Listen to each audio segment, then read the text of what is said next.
Isang magandang araw po muli sa inyo mga kapatid, mga kaibigan. Muli po nandito si Balintataw ng Agila upang kayo po ay handugan ng isa na naman pong tula. Ang pamagat po ng tula na aking bibigkasin, Maling Akala. Ako nooy nagmamatyag, nasa puno na mataas, nagbabaka sakali na may scoop na mamamalas. Ako'y nagpalinga-linga sa lahat ng mga landas, nais ko na patunayang balintataw ko'y matalas. Halos kalahating oras nasa ganoon na sitwasyon, ngunit wala pa ring linaw kung mayroon bang tutugon. Tila ako'y mabibigo dito sa aking nilalayon, kaya't nagpasyang lumipad, maghahanap ng lokasyon. Ako ay pumaimbulong, paglipad ko'y binilisan, upang itong paghahanap magkaroon ng kalutasan. Nais ko na mayroong tsismis na sana ay masilayan, upang ito'y gawing tulang sa followers iaalay. Habang ako'y lumilipad ay mayroong narehistro dito sa aking balintataw sa dako ng San Mateo.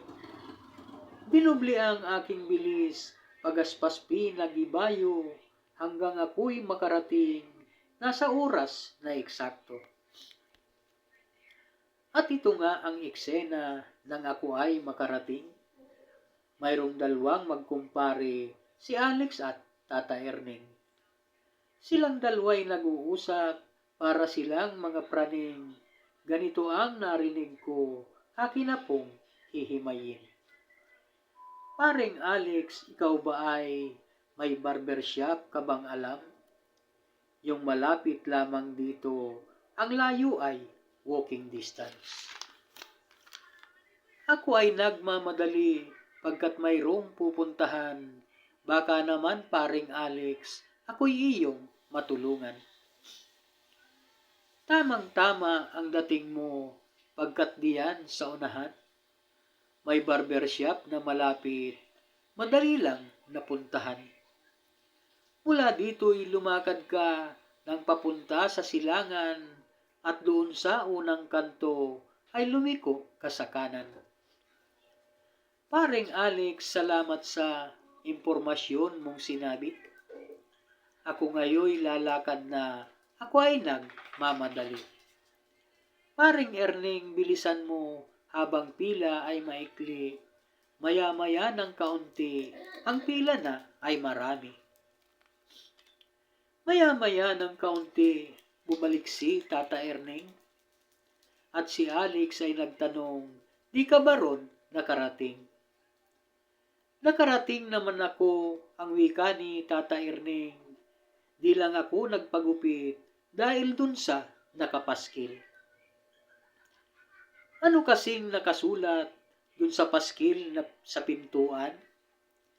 Ganito yon paring Alex, hayaan mo't isasaysay. Ito kasing paskil pare, binasa ko ng malinaw, ganito ang nakasaad, we cutting hair from up and down. Mali ang iyong iniisip pagkat hindi iyon ganun, na ikaw ay gugupitan sa itaas pati doon. Ganto ang ibig sabihin, sa paskil na naroroon, sila raw ay maggugupit sa first floor at sa second floor. Kaya po pala hindi nagpagupit si Tata Erning, ang akala niya ay gugupitan siya sa taas at ganun din sa ibaba. Salamat po.